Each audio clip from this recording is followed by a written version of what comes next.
Baik, terima kasih. Baik, terima kasih rekan-rekan. Jadi saya sebenarnya tidak ada rencana mengambil doktor lagi. Tapi ada semesta yang memanggil saat itu pada akhir tahun 2021 saya janjian sama Mas Pram mau naik sepeda, kemudian batal. Saya naik sepeda sendiri. Tiba-tiba kami dipertemukan di Monas. Mas Pram lalu ngajak saya sarapan ke rumah beliau. Dan dari situ saya ditawari oleh Pak Saleh Hussein untuk mengambil doktor. Saya bilang saya sudah berproses di Unhan, tapi kemudian didaftarkan dan kemudian ikut tes akhirnya diterima. Ketika diterima saya ditanya mau penelitian apa. Spontan saya menjawab saya mau meneliti tentang kepemimpinan strategis dari Ibu Megawati Soekarno Putri dalam pelembagaan partai. Jadi mula-mula judulnya adalah kepemimpinan strategis, kultur dan ideologi berkaitan dengan pelembagaan partai. Tapi kemudian pada bulan Oktober terjadi perubahan situasi sosial. Ada perubahan dari power itu sendiri. Maka kemudian kami rubah menjadi ketahanan partai. Karena situasi sosialnya berubah dengan authoritarian populism. Maka inilah yang membuat penelitian saya molor sehingga selesai 3 tahun. Padahal sebenarnya bisa sekitar 2,5 tahun karena perubahan judul menyesuaikan situasi sosial yang berubah akhirnya memerlukan tambahan waktu 7 bulan. Ini kan yang menarik dari adanya abuse of power dari Presiden Jokowi. Kenapa membandingkannya dengan masa pemerintahan Jokowi aja? Sedangkan ada banyak presiden. Ya sebenarnya bukan hanya itu. Di dalam disertasi secara lengkap itu proses pemerintahan yang otoriter terjadi pada masa Pak Harto. Tetapi kemudian ketika kita bersama-sama membangun jalan demokrasi pasca jatuhnya Pak Harto, kemudian watak demokrasi yang otentik dari rakyat oleh rakyat untuk rakyat itu ternyata bisa berubah melalui the triangle of authoritarian populism dan landasan teoretiknya sangat banyak. Itu goncangan terbesar yang dialami PD Perjuangan, maka kami mengkonstruksikan teori pelembagaan partai agar partai bisa bertahan yang kami sebut sebagai API. Di Avant-Garde Party Institutionalization.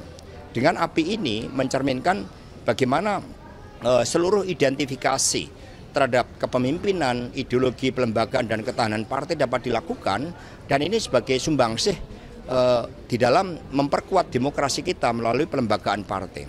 Sehingga tidak ada tendensi kepada orang per orang, hanya berdasarkan kajian dengan para informan, secara proposif akhirnya ditemukan secara kualitatif dan kuantitatif bahwa Presiden Jokowi yang seharusnya menjadi simbol otoritas moral, simbol dari bekerjanya hukum yang berkeadilan, ternyata mengalami perubahan.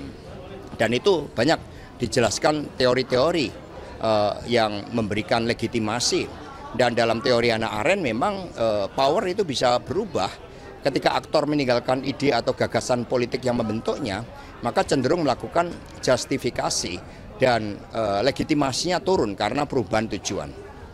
Mas, berapa besar sih perubahan penelitian Mas itu kan dilakukan selama 3 tahun tuh, terus pas dinamika politik berubah saat Pilpres 2024, seberapa besar sih itu diubah? Ya sebenarnya seluruh elemen dari variabel yang diteliti kami konstruksikan sejak awal. Jadi misalnya saya sejak tahun 93 sudah mempelajari tentang intellectual leadership dalam teori Hamel and Prahalat. Kemudian pada tahun 2000 sudah belajar tentang Good to Great dari Jim Collins, Five Forces Analysis dan sebagainya. Sehingga sebagai gagasan cukup lama. Bahkan ketika saya menjadi anggota DPR, kami sudah membentuk forum politisi untuk pelembagaan partai. Tetapi konstruksi secara integratif komprehensif baru dilakukan sekarang. Maka novelty kami adalah teori pelembagaan partai agar partai bisa bertahan. Mas, ini kan yang juga lagi ditunggu-tunggu dan jadi pertanyaan publik adalah pertemuan antara Ibu Mega dan juga Pak Prabowo Subianto. Sebetulnya itu pertemuannya betul akan terjadi sebelum pelantikan nggak sih, Mas? Atau udah pupus rencananya, Mas? Jadi sebenarnya kan Mas Pramono Anung misalnya sudah menjadi utusan dari Ibu Megawati Soekarno Putri karena Pak Prabowo saat ini kan sedang menggodok, sedang mempersiapkan lahir batin seluruh kabinetnya. Sehingga itu yang kita hormati. Hubungan Ibu Mega dan Pak Prabowo sangat baik, saling menghormati, menjadi sahabat.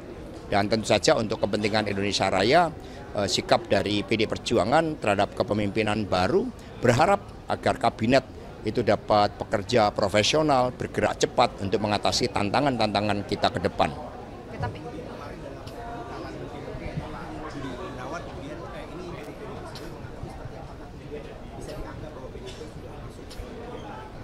ya kalau kita lihat hubungan antara Pak Budi Gunawan dengan Pak Prabowo memang hubungan yang baik karena kerjasama antara BIN pertahanan itu sebagai satu kesatuan konsepsi dan tidak bisa dipungkiri bahwa Pak Budi Gunawan juga pernah menjadi ajudan dari Ibu Megawati Soekarno Putri, tetapi beliau bukan anggota PDI Perjuangan sehingga sikap ya selama ini tugas sebagai kepala BIN juga dijalankan dengan baik sebagai mata telinga presiden. Secara empiris terbukti misalnya pada pemilu 2019 ketika beliau menjadi kepala BIN, PD Perjuangan kan dipercaya rakyat menang pemilu dengan kenaikan hanya 1,3%.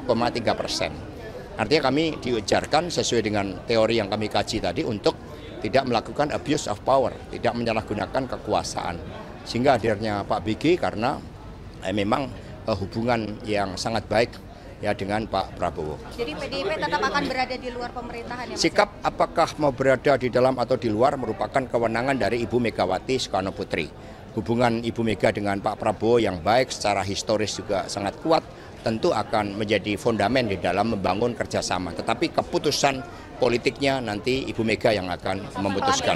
Ibu Mega akan datang. Tapi Ibu mendukung Pak BG masuk kabinet karena selama ini Pak BG dekat dengan PDIP, Mas. Ya, tadi sudah saya jelaskan.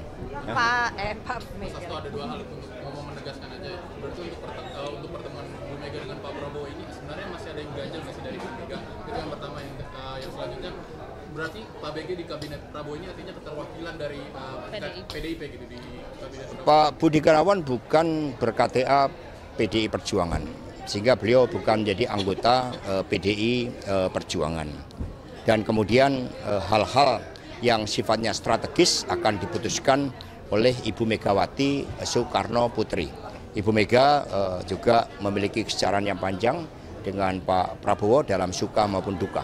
Bu Mega akan hadir pelantikan Mas Hasto. Ya, di dalam undangan memang sudah disampaikan oleh Bapak Ahmad Basarah, sehingga ini karena beberapa hari saya fokus menyiapkan tugas disertasi ini, ya nanti saya akan konfirmasi kepada rekan-rekan pers terkait dengan hal tersebut. Mas Hasto kan beberapa waktu lalu Waktu atau karena Pak Prabowo Sudah tidak ada, secara praktis tidak ada hambatan-hambatan karena memang kesejarahan dan tradisi dari Ibu Megawati Soekarno Putri dan PD Perjuangan adalah mengedepankan kepentingan rakyat, bangsa, dan negara. Sehingga kita doakan agar kabinet yang dibentuk, pemerintahan baru ke depan dapat mengemban tugas-tugas dan memenuhi janji-janji kampanyenya. Itu kita doakan dengan sebaik-baiknya. Ya, cukup ya.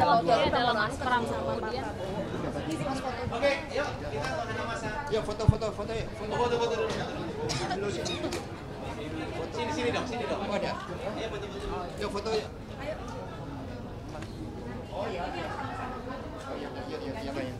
foto dari mana? Nanya aja.